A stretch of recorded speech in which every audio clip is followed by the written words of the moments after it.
सिंधु यौवन में जबकि दहाड़े होती पावक में तपदील बेदाबिया अरे प्यार का रंग जल के निखर जाता है विजयी गया कभी दीवारों के लागे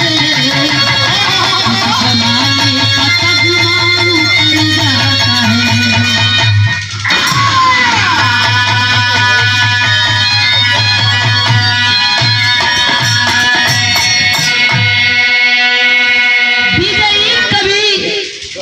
विजयी गया कभी दीवानों के आगे इस जमाने का तगमा उतर जाता है।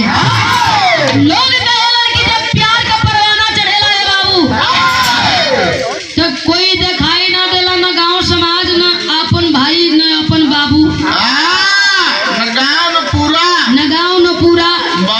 प्यार के परवाना चढ़ल एक आशिक अपने मासूका की खोज में चलल हो। वही मासूका के खोजे बदे चलब चल के प्यार का इजहार करब, बियाह करब, डोली लेके आई। बहाना का है वो आशिक का कुछ आशिक दूसरे का गाड़ी मांग लेत हुवन, कुछ आशिक पैदले चल जात हुवन, बिना चप्पल जूता का। लेकिन वो आशिक ऐसा बा जवन घोड़ा का व्यापारी बन गई, घोड़ा का व्यापार करे लगल। घूम घूम करके आशिक घोड़ा सेल करता है। वही बहाने अपने मासूका के खोजे तो बिरहा में भाव हो।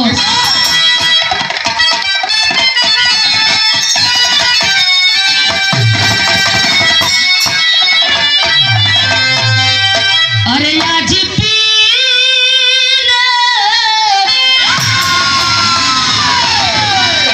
तो आज पीने की दावत है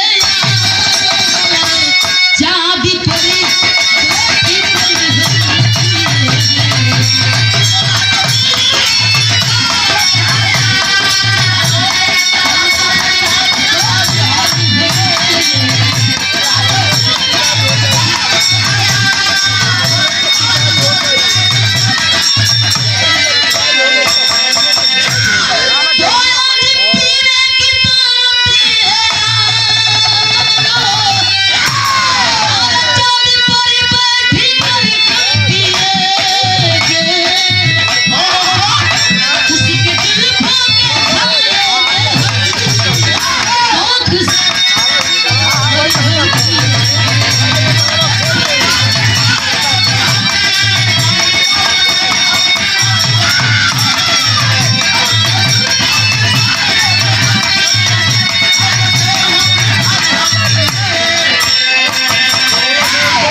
उम्र भर हम पिएंगे। लेकिन भाव लिखलन कभी वो आशिक के ऊपर दुगो लाइन लिखलन है का अरे लेके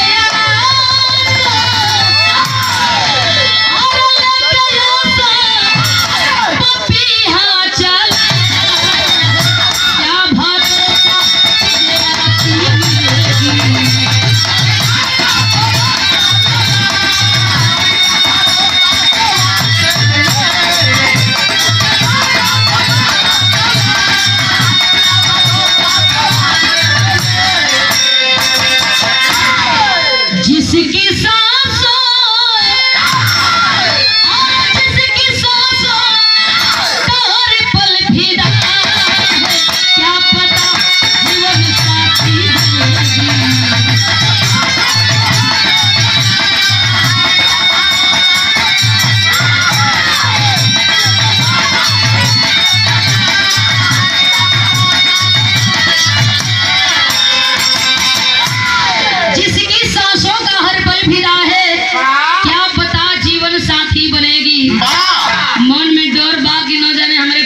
स्वीकार करी कि न करी, लेकिन तब वो सर फेरा आशिक चल देला। कहानी का शुरुआत बा आशिक कहाँ का और कैसे आशिक बा।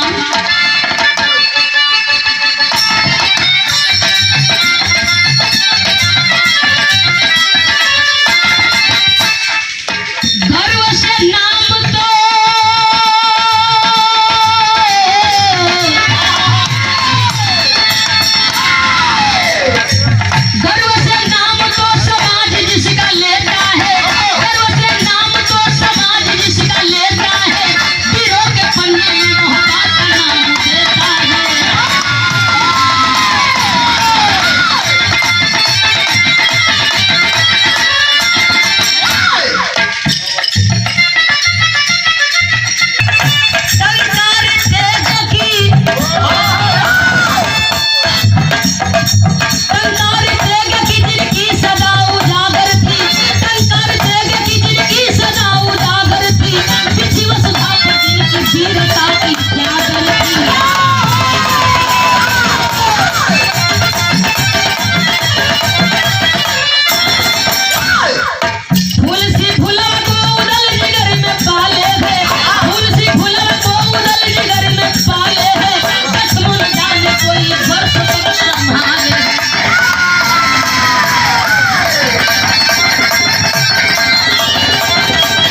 चर्चा होत बा, खिस्सा कहानी अगली बगली लोग कहत बा। फुलवा खाली नाम के फुलवा नहीं थे, फुलवा फूल से भी कोमल, फूल से भी सुंदर बा। रोज बात सुन सुन करके उदल का कान पक गई। उदल एक दिन विचार बनौलन, आखिर ई फुलवा होगा कहाँ रहे ले, कौना गांव में कौना जिला में रहे ले। चलो चल के फुलवा के खोजे, फुलवा का पता लगाई, फुलवा के अपन मेहरारू बना के लेके आई। लोगन के दिखाई पी है न फुलवा घोड़ा का व्यापार बन गईलन। चल दिहलन आगे आगे उदल, पीछे पीछे डेभा, उनके पीछे सेना। चलत चलत उदल गई कहाँ हुआ, गीत लगल।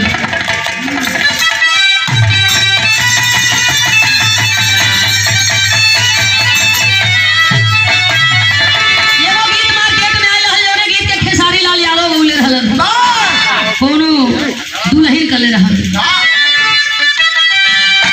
अरे मनी करे सिलावटी पर लोढ़ा से पूछ दी जवानी रजऊ, कवना सवती संगे काटता रचन लगा के मच्छरदानी रजऊ। लेकिन उदल चलल हुन। अरे सुनले फुलवा के नाम उदल सोनिया सोनिया नाम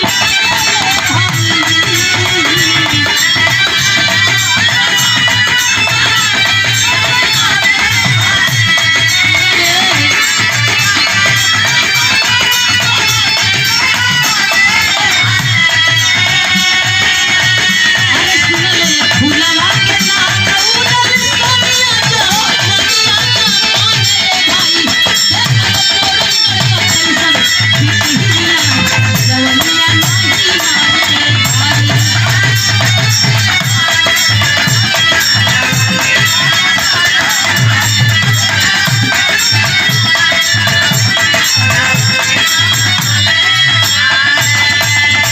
घोड़ा को व्यापारी बनले उदल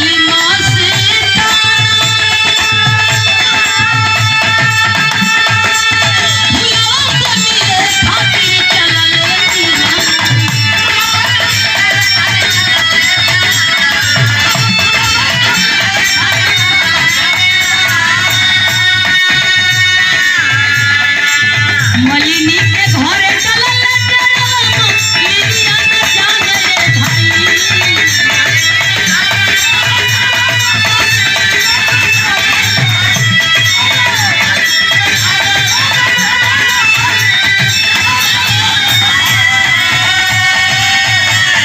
सबके देगा, ये जो बैठा है सबके तन तन देगा, ये आए दा सबके तन तन देगा। मलिनी के घरे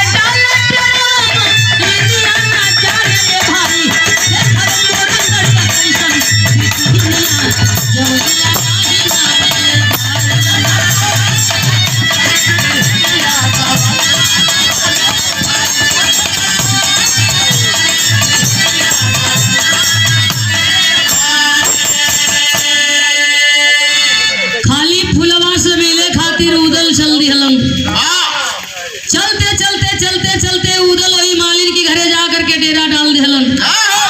मालिन नहीं बूझ पावत बा कि आखिर ई उदल काहे खातिर हमरा यहाँ रुकल हुअन। आ करके मालिन पूछे लगल, कहो कहाँ से इला, कहाँ जाइबा। उदल हंसे लगल, कहला देखबू हमके तो जवन रोग हो गई बा कि खुदे नहीं की जान पावत कि कहाँ से हम जाई या कहाँ जाई। बुझाते नहीं के कि हम कौन रास्ता धो के हर जात है। तुहरी यहाँ रात बितावल चाहत बानी, रमता जोगी बहता पानी जो है सा जो है बिहान। रात बीती सवेर होई चल जाई। मालिन हंसे लगल, कले सरकार जब रातें बितावल चाहत हुआ तमाम जगह कहीं अपन खेमा डंडा लगाईला, अपन डेरा डंडा लगाई एवं शाम का बेरा सबे खा पी करके अपने अपने खेमा में सुतल बा। सब सुतल बा लेकिन उदल के नींद ना लगत बा। जब आदमी काम से जाला तब टेंशन अपने घरे जैती। उदल के टेंशन सतावत बा, उदल के नींद नहीं आवत बा, उठ के उदल घूमत हुआ। नजर पड़ल देखत हुन कि मलिनियो हमारी ये खानी जागल बा। सोचे लगलन, अपनी मन में कल्पना करे लगलन कि लगाता कि जवने रोग का बीमारी हमके बा वही कई मरीज बा। उदल जा करके वही मलिनिया की बगली में बैठ के उदल पूछे लगला, कहो हम सोचे कि हम ही जागल है, तू हो हमारे संगवा जागल है। कहीं ऐसा तना ना कि जवन बीमारी हमके परेशान कैले वही बीमारी के रोगी तू हो। मलिनिया ताके लगल, कहो तू रात बिताए आई हुआ कि हमार हाल चाल करे आई हुआ। हाथ जोरत है सरकार जाए के सुता तो के सवेरे जाए के हो। उदल हंसे लगल, कल देखबो का जानी काहे तो से रिश्ता जोड़े के मन करता। हमार मन करत बा कि तू के भौजी कह लेती। मलिनिया ताके लगल कि चुड़ुक्का हो, अबले ही रहे के जगह मांगत रहल, अब कहता कि तू के भौजी कह लेती। उदल वही मलिनिया के भौजी भौजी कह के लगल बतियावे करे। भौजी घड़ी 12 बजावत थी, तोरी आगे आई फूल का डाली बा, हाथ में बड़का सुज्जा बा, एक एक फूल डोरा में पिरोवत आड़ू, आखिरी फूल का गजड़ा फूल का माला के बनावत आड़ू। मलिनिया से उदल पूछे लगलन, गीत बदल गई।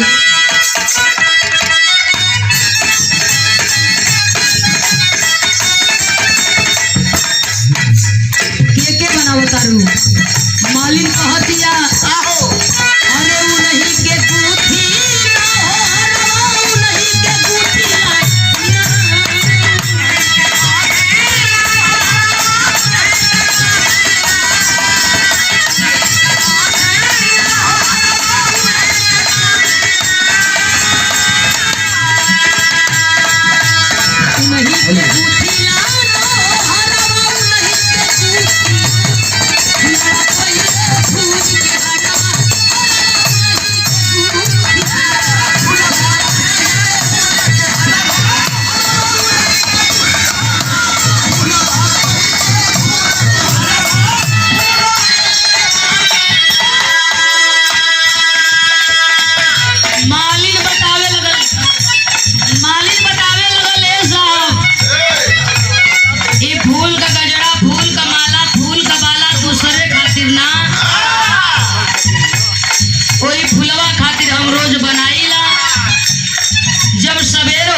उदल मलिनिया से पूछे लगलन कि रोज फूल का गजरा बना के उदल मालिन के यहाँ पहुँचावे लू।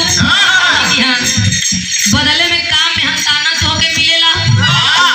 मालिन हंसे कहे, साहब रोजी रोज का ठीक होला, चाहे वो 4 पैसा का हो खैर, एक दिन 1 लाख आ जा का मतलब रोजी रोज का नीक लगेला हो साहब। ही रोज का हमार काम बा, रोज फूल का गजरा बनाईला। ये घड़ी नींद बहुत प्यारा बा भैया,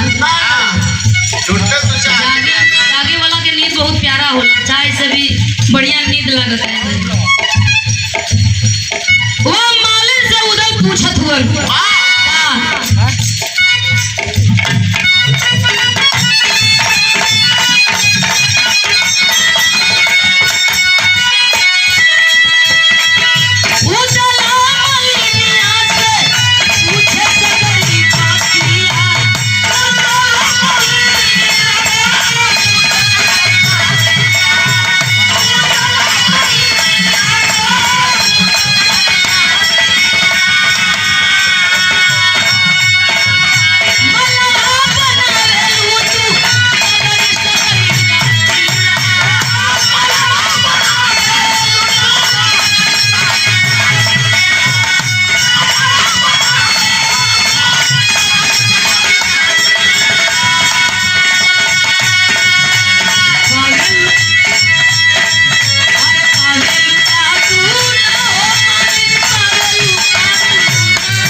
पूछे लगलन कि रोज मेहनत करेलू मेहनताना का मिलेला। जब इतनी बड़ी रानी बदे तू फूल का गजरा बनावत अरु तो बढ़हन बढ़हन चिन्हा भी पावत हुई। मलिनिया से लगल कहे साहब बढ़हन चिन्हा पाई चाहे ना पाई, जवन पाई लम्मा हमार गुजर बसर हो जाला। उदल मालिन के समझावत हुन सुना एगो हमार काम कर देबू, रोज तू के देत होई पैसा रुपया हीरा मोती जवरात, आज लेके आवत होई एक दिन 10 दिन खात होई खत्म हो जात होई। हमार एगो काम कर देबू तो के जिंदगी भर खातिर राजा बना दे। मलिनिया ताके लगल कैसे, उदल मालिन के हाथ से सुई डोरा ले लिहलन, फूल का डलिया भी ले लिहलन। मालिन के आदेश के लिए नहीं, मालिन तू जाके सुतला, सवेर कबेला होई तो के जगा दे, ले जाके फूल का गजरा फूल का माला पहुंचा दिया। हाथ में सुई डोरा लेकर के उदल रात भर जग करके फूल का गजरा फूल का माला फूल का बाला बनौलन, वही फूल के चनेरी में रख दिया। सवेर कबेला भैया के उदल वही मलिनिया के जगावे लगलन, है भौजी तुम्हार सामान तैयार बन, ले जाके पहुंचा दा फूलवा के। जा करके मालिक ने फूल का डलिया उठौले बा, रोज जवन डलिया 5 किलो का होखे वो दिन 15 किलो का हो गई। मालिक के डलिया भारी लगल, मालिक उठा के फूल का माला देखत बा, एक एक फूल में हीरा मोती जड़ावल बा, एक एक फूल के बाद हीरा मोती पिरावल बा। मलिनिया चिहुक गई, रे बाप रे बाप, लेके जाए तो हमार गर्दन कट जाए दरबार में। आ करके उदल की आगे झनक के डाली फेंक दिया, काली ना कि तू हमार रोजी मारल चाहत हुआ। ए साहब हम बहुत गरीब घर का इंसान है, हीरा मोती जो रात आंखी नहीं देखली, तू जवन जवन कर्म कैले हुआ फुलवा हमार गर्दन कटवा ले हो साहब। अब है हमारी पल्ले टाइम बा, तुहार बनावल को सामान नहीं लेके जाई। सुई डोरा लेके मालिक बैठ गई, लगल फूल का गजरा बनावे, हाथ जोड़लन उदल, आंख में आंसू, एगो बात कह लगलन सुना। का कहलन,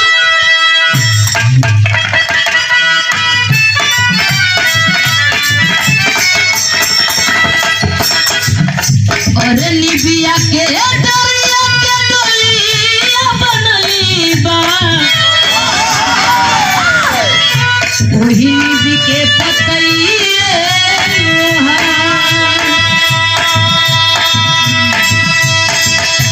देवलोक से चलली भवानी हो, देवता बनले चढ़ा। करके उदल कहे लगलन, चुनी चुनी उदल खलिया पहिरा मोती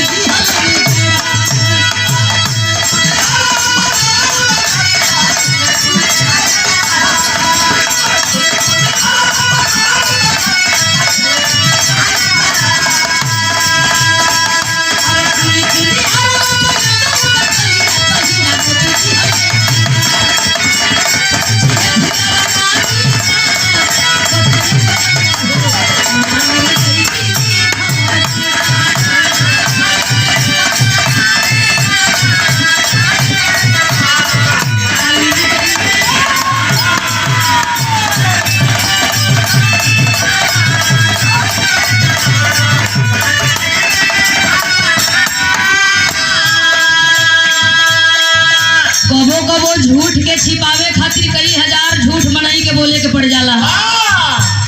मालिन उदल से कहे लगल, कहो साहब अगर फुलवा हमसे सवाल करी कि हीरा मोती कहाँ मिलल तो का बताई।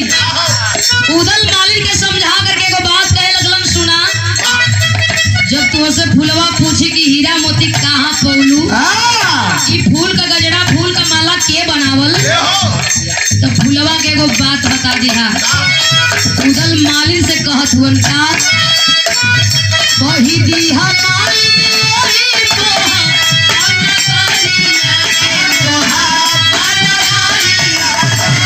आई बात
पूछी तो कह दिया कि काले का हमार पतो आइल बिया। उहे अपने हाथे ही फूल का गजरा फूल का माला बनौले बा। बात मान के उदल का मालिन डलिया के उठाई लेलस, दरबार में पहुंच गई। रोज के भांत वही दिन भी 4 बजे भोर में दासी फुलवा रानी के सजावत थी। ले जाए के गजरा जब जूड़ा में लगौली है, फुलवा रानी सीधा बैठल बा, ओकर गर्दन पीछे झुक गई।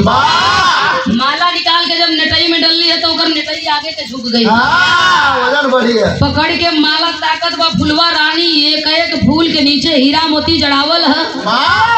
घबरा गई वह फुलवा रानी, अरे बाप रे बाप, हमके खुश करे खातिर लगत बा कि मलिनिया कोई के घर में डाका डाल दिलस। डांटने लगी फुलवा रानी, मालिन को लाया जाए दरबार में। जाए के 2-4-10 गो दासी पकड़ली, एकदम गतरे गतर ढकेलत लेके गईली। ले जाके वही रानी की यहाँ खड़िया दिली। मालिन गनगन गनगन कांपत बा, सोचत बा कि बुझाता भेद खुल गई। नौकरी गई। मालिन सोचे लगल कि बुझाता कि आजे ले जिए के रहल हम, काल बन के हमार उगाइल हल। तरह तरह का बात मालिन की दिमाग में चलत बा कि कहां से कहां ओकर बात मान गई। डांटने लगी फुलवा रानी, अरे मालिन, रोज दिन तू ही हमरे बदे फूल का गजरा बनौलू, लेकिन आज अलग बात। मलिनिया का दिमाग काम कर गई, वही उदल का बतावल सगरी बात हाली हाली लगल बतावे। गलती हमार ना, काले का हमार पतो आइल बिया, उहे तुम्हारी खातिर अपनी हाथे से ही फूल का गजरा बनौले बिया। फुलवा रानी जब सुनलस तो ताके लगल, अरे वाह, यानी मलिनिया का पतो ही मलिनियों ले चढ़ा के बिया। वो फुलवा रानी हंसने लगी, रे मालिन, जल्दी जा करके अपनी पतोही के तैयार कर। तोर पतोही आज के बाद हमारे दरबार में रह के हमारी खाती फूल का गजरा बनाई। फूल पहुंचावे का काम तो करिए। मलिनिया जब तेरी बात सुनला तब मलिनिया के ठेगुना में से गैस उगड़ गई। ठेगुना में से गैस? मलिनिया के बुझाए कि चक्कर आ जाई, वही गिर जाई। मार पसीना होकर छूटे लगल। फुलवा रानी ताके, अरे कैसन कैसन पानी छोड़त है, कैसन? मलिनिया के कुछ ना रानी साहिबा, तुम्हार बात सुन के मार खुशी में पसीना निकलत। तू काहे के को वो मालिन डाली वाली वही छोड़ के भागल, 7 काट रास्ता पकड़ के घरे गई। जाए के हाफत बा उदल हंसत कहो, काले रानी ना चीना पौले उ समात ना हो। देखावा देखावा देखावा का मिलल है। घुसियाए के मालिन डांटे लगल, खबरदार बोलिया मत। अरे बाप रे, लगा था कि सोने के गुल्ली पौले है ये। पूछे लगला का पौलू? मालिन कहे पौली कुछ ना सरकार, लगत है कि अब हमार जान चली जाई। हम तो भागल कैसहू 7 काट आ गई, पीछवा से कहार 4 गो डोला लेके आवत हुआ। उधर पूछे लगला का कैसन डोला? मलिनिया कहे लगल कि फुलवा रानी का आदेश बा कि हमार पतो उनके दरबार में रही। कहाँ से पतो भेजी हो तुहार मुंह फुकाऊ? कौन पतो भेजी? बेटा का मुंह है ना देखली। पतो कहाँ से भेजी? तो दादा घर से। उधर हंसे लगल, कल चिंता मत कर, अब वही टेलर वाला पिक्चर बाकी है। जवन रोगी धावे हुए वैद्य फरमावे, हमार रास्ता क्लियर हो गई। मलिनिया ताके रास्ता क्लियर कैसन? कहला कि तोर काम खत्म जो, अपन काम कर हट यहाँ से, जो अपन काम कर। मालिन चल गई। उदल भेजलन देभा के बाजारी से जाए के शौक श्रृंगार जतनी मेहरारू को होला, लहंगा चोली घगरा नकली बार टिकुली चवन्नी वाली, पहले मिसिर चले ले के खरीद के अइला 16 श्रृंगार धैले वो सामने बिछा दिया रहेगा। तो देखा बरसात भैया के लसवा खातिर फेंक देला है कुल। अच्छा 2-4 दर्जन बिलेट उलेट रेजर रोजर लेके लोग आई। जवन देही गोड़े का बार बार छील उल के लोग चिकन कई, उनकर शौक श्रृंगार होता। गतरे गतर रच रच के शौक श्रृंगार कइल गइल। मरद त मरदे ना। मेहरारू कतनो मोट होई तो तबो 32-36 का होई। आ मर्द जब मोट होई तो 61-62 से कम ना लगे, 64-65 ले हो जाई।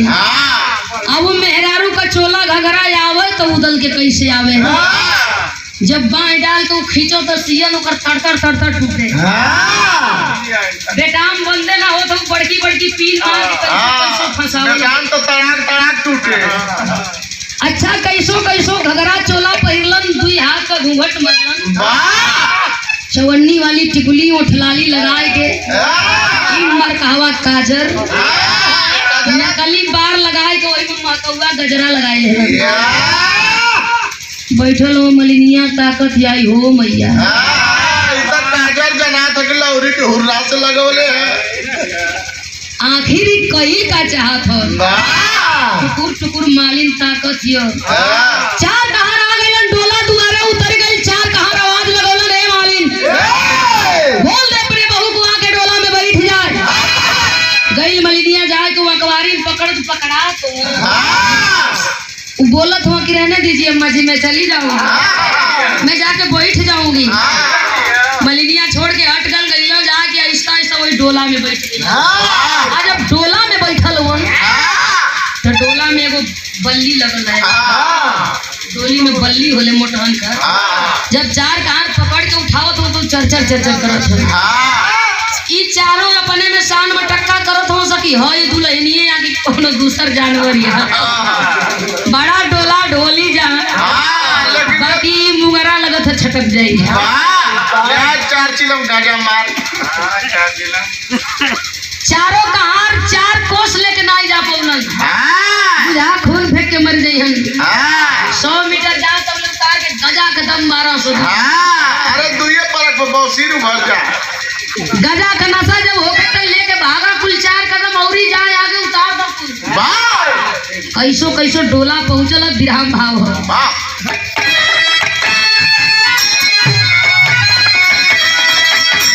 अरे टोला में कोई परवाना चल दिया, अरे टोला में कोई परवाना चल दिया, के आंगन में ले चाहती का मैं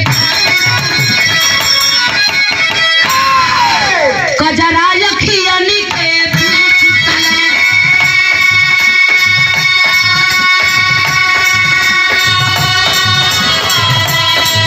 मनमोह कर पलक आई चले।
होठलिया लगाए चले, दरबार में डोला उतर गई, जाए के गिरल हुआ फूल एकदम सांस लेत हूँ, बुझाए कि एक आध गो बाता टूट गई।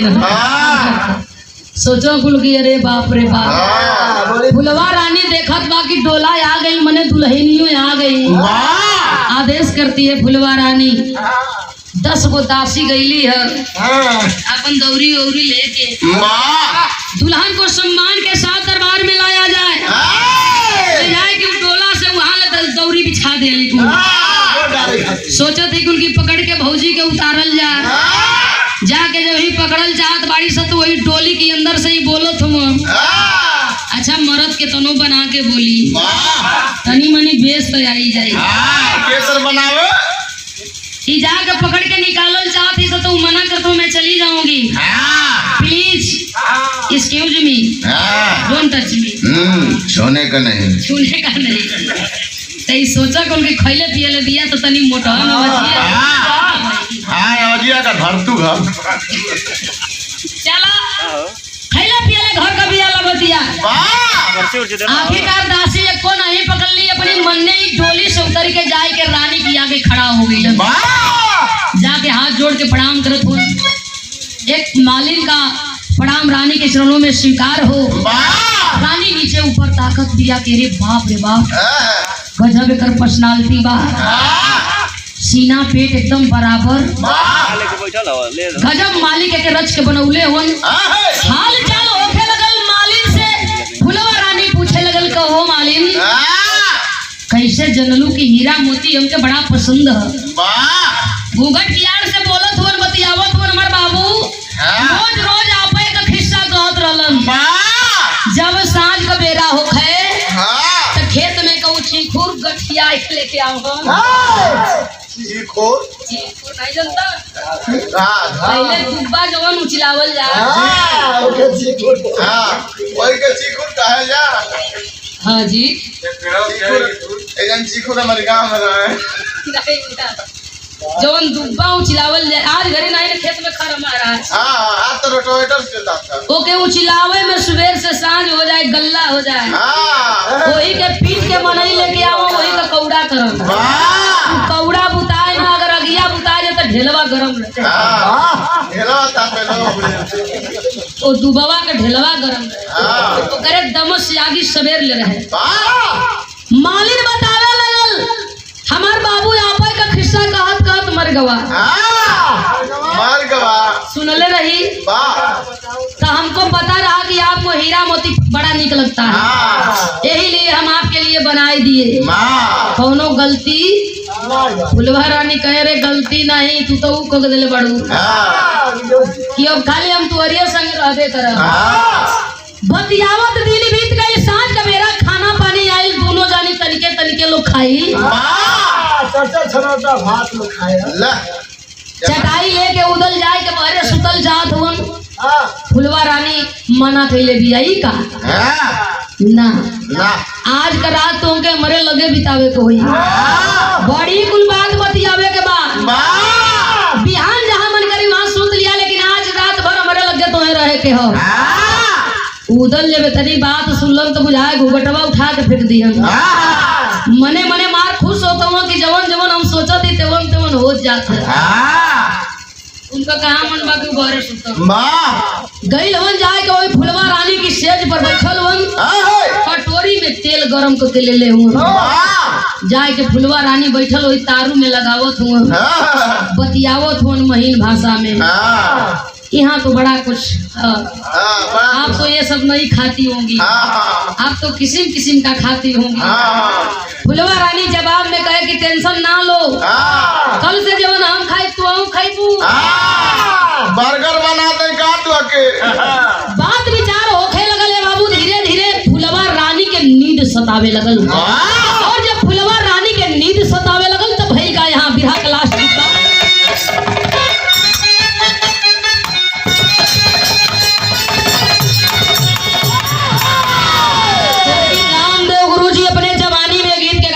कैसे का बस अरे पारी उमरी कमरी लचकानिया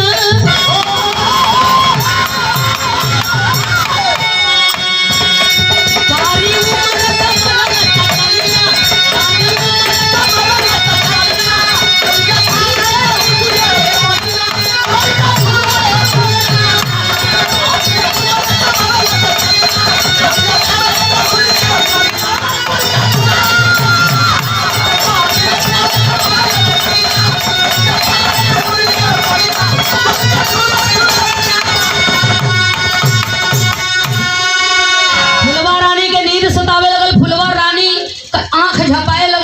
लगल ई मालिश करत होन पैर दबावत होन धीरे धीरे दबावत दबावत पैर देरी हो बगलिया में सुत गईलन। और जब बगल में सुतल होन तब बतावल गई, अरे अंगा अंगा खिले फूल जैसा फूल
नींद में उदल भी और नींद में फुलवा रानी भी।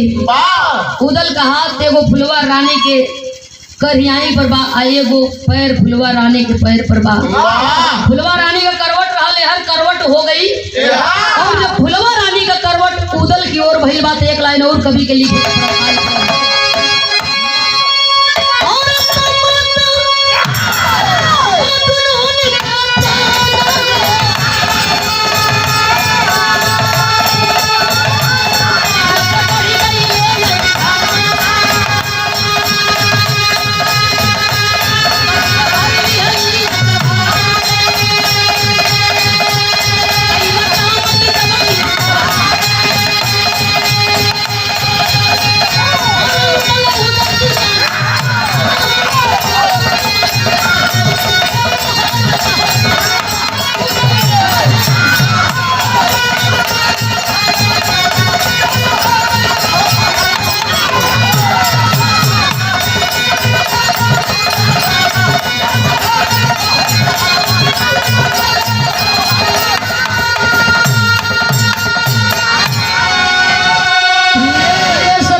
सारी में नारी है कि नारा है,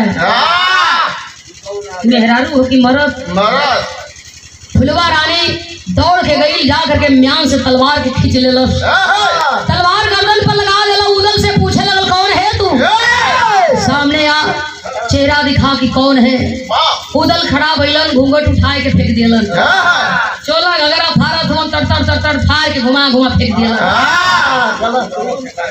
जब सोच गए कि घर में आ गई तो अब हमारे जवन होई सगरी शौक सिंगार मिटा देलन। जब अपने रूप में अलन फुलवा रानी ताकत बारे, वाह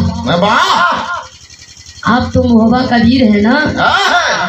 डांटने लगी फुलवा रानी, धिक्कार है आपकी वीरताई को, अरे धिक्कार है आपकी वीरताई को। कौन कहता है कि आप मोहबा कबीर है? धिक्कार है, आप वीर के नाम पर कलंक है। कहाँ गई तलवार का जोर? आइल होता मार के, लड़के सांस लेके गई होता तो मान गई होती कि तू मरद हुआ, लेकिन तू तक कलंक बाड़ा। फुलवा रानी का बात उदल के लग गई हो। फुलवा रानी का बात सुन करके उदल सोच में पड़ गई, तो बहुत बड़ी गलती हो गई। फुलवा रानी उदल के कहे लगल, का पकड़ के लाए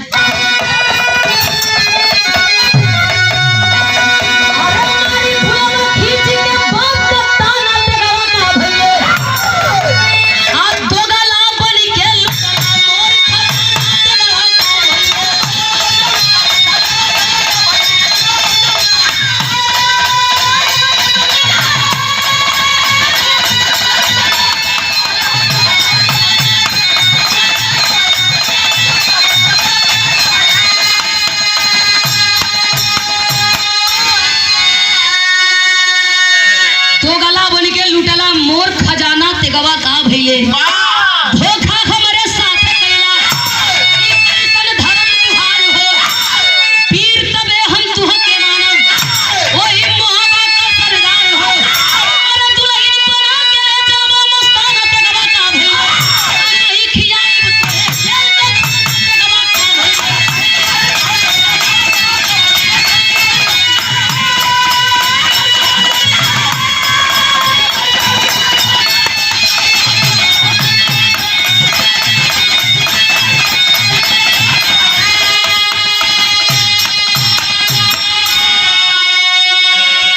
नहीं तो खियाइब तोहके जेल का खाना तेगवा का भइले अगर हम कोई का मेहरारू ना बन भुला जाके केहू का मरद तू बन पैबा ता उम्र यही जेल का रोटी खाए के पड़ जाई हाथ गंवा देबा 376 में आजीवन हो जाई खड़ा वन टुकुर टुकुर ताकत वन सोचत वन की सही बात बा गलती तो हो ही गई लेकिन तोहके दुल्हन जरूर बनाई धीरे धीरे धीरे धीरे फुलवा रानी का बेला वो हो गई जीवन रोज राजा के आदेश होखे तराजू पर फुलवा बैठे एक तरफ फुलवा और दूसरी तरफ हीरा मोती जवरात राजा जो खुआवन और वही हीरा मोती जवन फुलवा के बराबर होखे दान करन राजा आदेश के लिए फुलवा को लाया जाए फुलवा का शौक श्रृंगार भई जा करके फुलवा पलरा पर बैठ गई रोज दिन की बात फुलवा के जब पलरा हल्का पड़ल तो राजा के बिन बताए शंका हो गई राजा पूरा राज के घेरवा लेलन फुलवा पाक नहीं है कोई ना कोई फुलवा के कक्ष में है भाग करके फुलवा रानी आई उदल के लगे खड़ी हो गई बाबू पूरा दरबार घेरवा ले हुन तोरे जान पर लोग तैयार बा कैसे जईबा उदल हाथ जोड़ल कला जवन ओखे का हो गई अगर एक कै काम कर दे तू मालिन आई मलिनिया से कह दिया कि ओकर के देबार कर जा करके देखत बा मालिन दुआरे खड़ी बा फूल हाथ में ले ले बा दासी भेज के फुलवा रानी बोलौला जब अंदर गई है मलिनिया ताके लगल कहो ये तो और पतो है कहा था तलवरिया से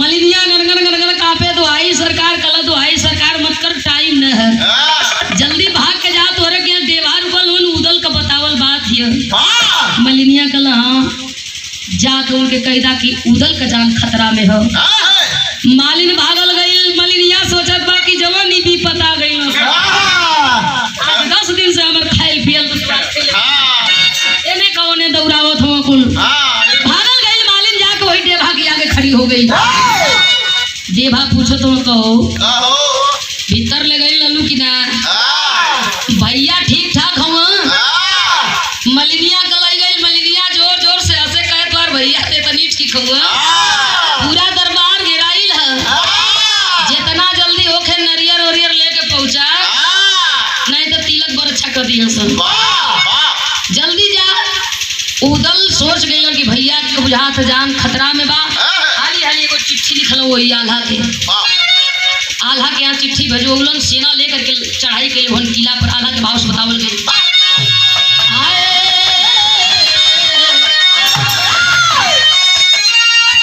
फुलवा के बात साले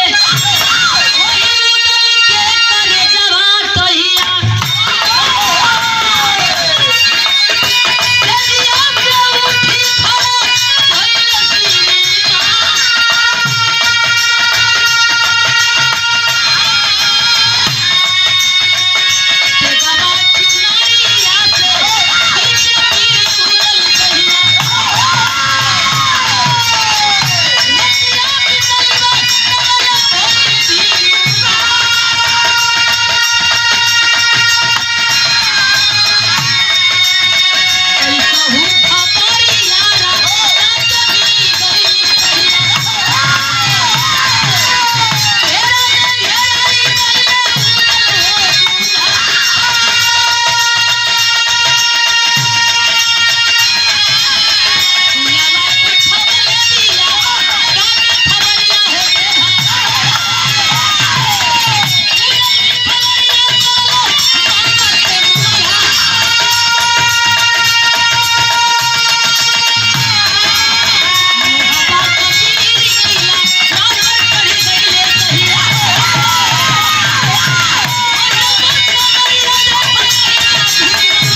चढ़ाई के लिए लड़ाई होके लगल। धीरे धीरे धीरे धीरे लड़ते लड़ते कुछ दिन बीत गई, लड़ाई खत्म होके का नामे निशान नहीं थे।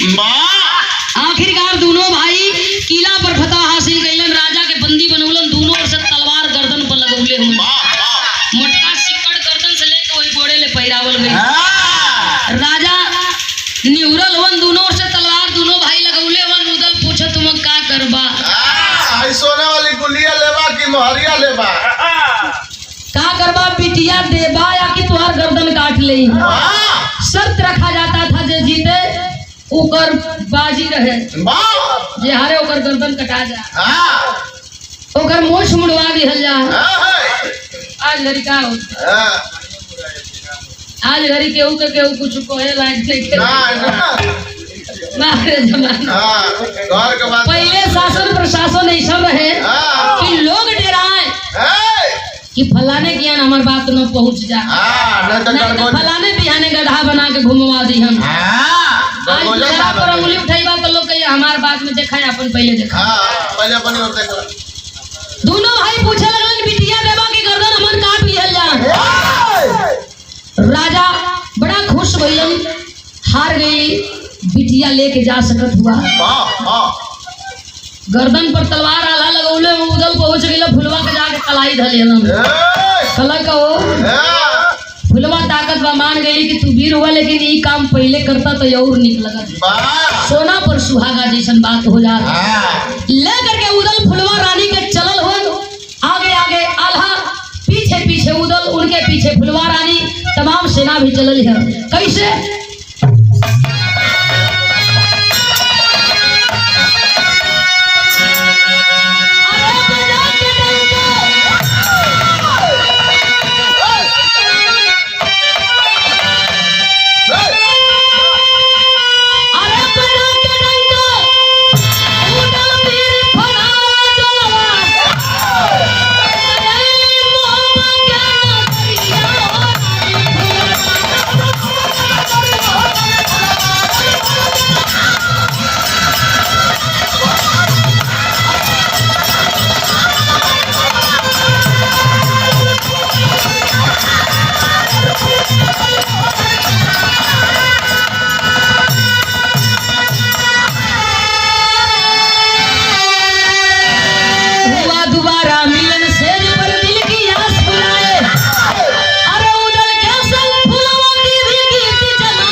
जुगनू जी उनकर फेवरेट खड़ी रहल, वो गावस कैसे आज भी इलाहाबाद के गवैया गावेलन। अरे गाय